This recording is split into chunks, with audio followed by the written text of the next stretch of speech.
انتہائی شی قدر سامعین اکرام، معزز نوجوان ساتھیوں، بھائیوں اور بزرگوں،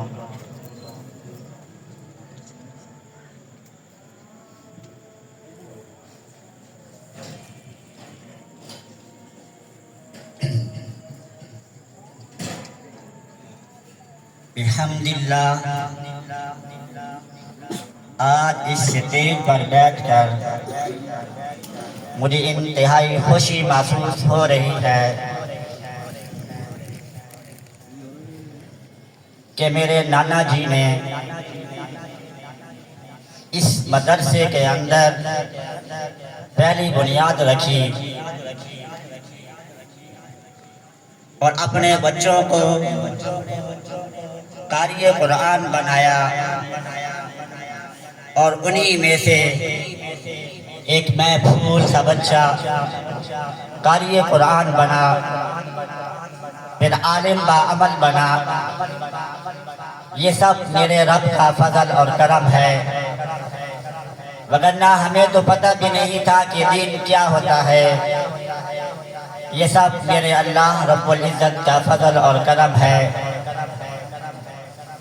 آج میں جس موضوع سخن کو لے کر آپ حضرات کی خدمت میں حاضر ہوا ہوں،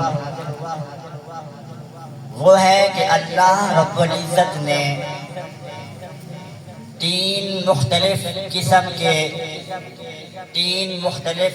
کے انسانوں سے وعدے لیے۔ اب ان تین وعدوں کا تعلق اور واسطہ کیا تھا کہ آخر اللہ کیا چاہتے تھے کہ اللہ کو ان تین وعدوں کا تین وعدے لینے پڑے مختلف قسم کے انسانوں سے۔ تو اللہ رب العزت نے تین وعدے لیے، جن میں سے پہلے وعدے کا تعلق تمام انسانیت کے ساتھ ہے، اور دوسرے وعدے کا تعلق تمام انبیاء علیہ السلام کے ساتھ وابستہ ہے، اور تیسرے وعدے کا تعلق علماء کرام کے ساتھ ہے۔ اب اللہ کو کیا نوبت آئی کہ اللہ کو یہ تین وعدے لینے پڑے؟ تو آئیے میں آپ کو قرآن کی روشنی کے اندر بتاتا ہوں، قرآن ہی میں سے دکھاؤں گا، قرآن سے باہر نہیں جاؤں گا بحمداللہ۔ اللہ نے پہلا وعدہ جو تمام انسانیت سے لیا، وہ کون سا لیا؟ اللہ نے فرمایا وَإِذْ أَخَذَ رَبُّكَ مِنْ بَنِي آدَمَ مِنْ ظُهُورِهِمْ ذُرِّيَّتَهُمْ وَأَشْهَدَهُمْ عَلَىٰ أَنفُسِهِمْ۔ اللہ نے فرمایا وَإِذْ أَخَذَ رَبُّكَ، جب تمہارے رب نے، وَإِذْ أَخَذَ جب تمہارے رب نے لیا، وَإِذْ أَخَذَ رَبُّكَ مِنْ بَنِي آدَمَ، بنی آدم علیہ السلام کی اولاد سے، وَذُرِّيَّتَهُمْ، وَإِذْ أَخَذَ رَبُّكَ مِنْ بَنِي آدَمَ مِنْ ظُهُورِهِمْ ذُرِّيَّتَهُمْ وَأَشْهَدَهُمْ عَلَىٰ أَنفُسِهِمْ، بنی آدم علیہ السلام کی پیٹھوں میں سے نکال کر وَأَشْهَدَهُمْ، اور انہی کی جانوں کو گواہ بنا کر اللہ نے یہ تمام مسلمانوں سے وعدہ لیا۔ کون سا وعدہ لیا؟ اللہ نے فرمایا أَلَسْتُ بِرَبِّكُمْ، کہ کیا میں تمہارا رب، پالنہار، مشکل کشا، حاجت روا، دستگیر، پالنہار، بیٹے دینے والا نہیں ہوں؟ قالوا بلا، تو سب نے کہا کیوں نہیں، شہیدنا، ہم گواہی دیتی ہے کہ تو ہی ہمارا رب ہے، تو ہی ہمارا مشکل کشا ہے، تو ہی ہمارا حاجت روا ہے، تو ہی دستگیر ہے۔ اب آیا کہ اللہ نے یہ وعدہ کیوں لیا، آخر کیا وجہ تھی کہ اللہ رب العزت کو یہ وعدہ مسلمانوں سے لینا پڑا؟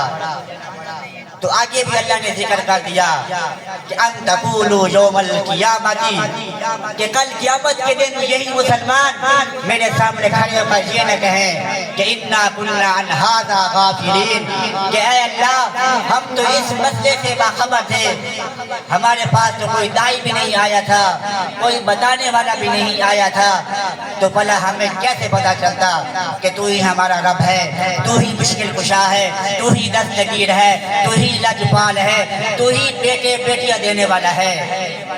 اور او تقولوا انما اشرک آباؤنا، یا کل قیامت کے دن یہ نہ کہہ سکیں کہ یہ تو شرک والا کام تو ہمارے آباء و اجداد نے کیا تھا، ہم تو ان کے دیکھا دیکھی پیچھے چلتے رہے۔ اسی لیے اللہ رب العزت کو میرے دوستوں اور بزرگوں تمام مسلمانوں سے یہ وعدہ لینا پڑا۔ کون سا وعدہ؟ الست بربکم والا، رب والا اللہ نے یہ وعدہ تمام مسلمانوں سے لیا۔ اب رب کا معنی کیا ہے، رب کا مفہوم کیا ہے، رب کہتے کسے ہیں؟ تو میرے دوستوں اور بزرگوں، رب کا معنی ہوتا ہے تربیت کرنے والا، پرورش کرنے والا۔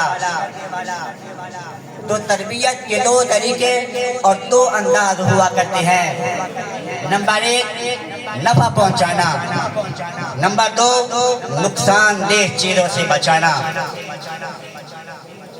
مثال کے طور پر فار ایگزامپل، کس طرح ماں اپنے چھوٹے بچے کو نقصان دہ چیزوں سے بچاتی ہے۔ اسے پتا ہوتا ہے کہ اگر میں اپنے بچے کے سامنے چاقو یا کینچی وغیرہ رکھ دوں یا کوئی خطرے کی چیز رکھ دوں تو میرے بچے کو نقصان ہو سکتا ہے،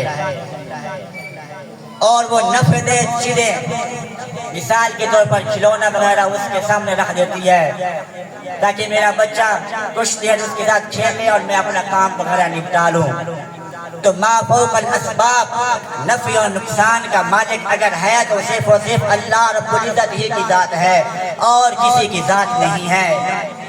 سورۃ یونس کے اندر اللہ نے یہی فرمایا، وَإِن يَمْسَسْكَ اللَّهُ بِضُرٍّ فَلَا كَاشِفَ لَهُ إِلَّا هُوَ، کیا خوبصورت انداز میں اللہ نے فرمایا، وَإِن يَمْسَسْكَ اللَّهُ بِضُرٍّ، اگر میں اللہ کسی کو نقصان پہنچانا چاہوں تو تم میں سے کوئی بھی ایسا مائی کا لال پیدا نہیں ہوا جو اس نقصان کو ہٹا کر اس کو نفع دے سکے۔ اور آگے فرمایا وَإِن يُرِدْكَ بِخَيْرٍ فَلَا رَادَّ لِفَضْلِهِ، اگر میں اللہ کسی کو بھلائی یا نفع دینا چاہوں تو تم میں سے کوئی بھی ایسا مائی کا لال نہیں جو اس نفع کو ہٹا کر اسے نقصان دے سکے۔ تو خلاصہ یہ ہے کہ نفع اور نقصان کا مالک اگر ہے تو صرف اور صرف اللہ رب العزت ہی کی ذات ہے اور کسی کی ذات نہیں ہے۔ آج ہم کھیتی باڑی اگاتے ہیں یا کاشتکاری وغیرہ کرتے ہیں تو کسان کیا کہتا ہے کہ جی یہ ہماری محنت کا صلہ ہے، ہم نے بیج بویا، کھاد وغیرہ لگائی، پانی لگایا، ہماری محنت ہے، ہمارا خون پسینہ لگا ہوا ہے۔ لیکن اللہ نے حقیقت کیا فرمایا؟ اللہ نے فرمایا فَلْيَنظُرِ الْإِنسَانُ إِلَىٰ طَعَامِهِ، اے انسان تو اپنے کھانے کی طرف غور و فکر تو کر، آج یہ تو چیزیں مختلف قسم کی مزے سے کھا پی رہا ہے، تو سوچ رہا ہے کہ یہ میری محنت کا صلہ ہے۔ نہیں، اللہ کہہ رہا ہے کہ فَلْيَنظُرِ الْإِنسَانُ إِلَىٰ طَعَامِهِ، تو اپنے کھانے کی طرف تو غور و فکر کر۔ اَنَّا صَبَبْنَا الْمَاءَ صَبًّا، میں نے آسمان سے بارش کی صورت میں پانی برسایا، پھر ثُمَّ شَقَقْنَا الْأَرْضَ شَقًّا، پھر میں نے زمین کو چیر کر اس میں سے کوپلیں نکالی، اور تو کہتا ہے کہ میری محنت کا صلہ ہے، میں نے پانی لگایا ہے۔ تو میرے دوستو ایک وعدے کا تعلق تمام انسانیت کے ساتھ تھا، اور وہ مسلمانوں سے وعدہ اللہ نے کون سا لیا؟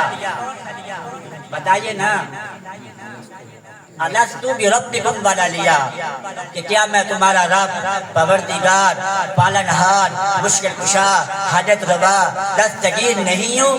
تو سب نے یہی کہا جی ہاں تو ہی ہمارا رب ہے، تو ہی پروردگار ہے۔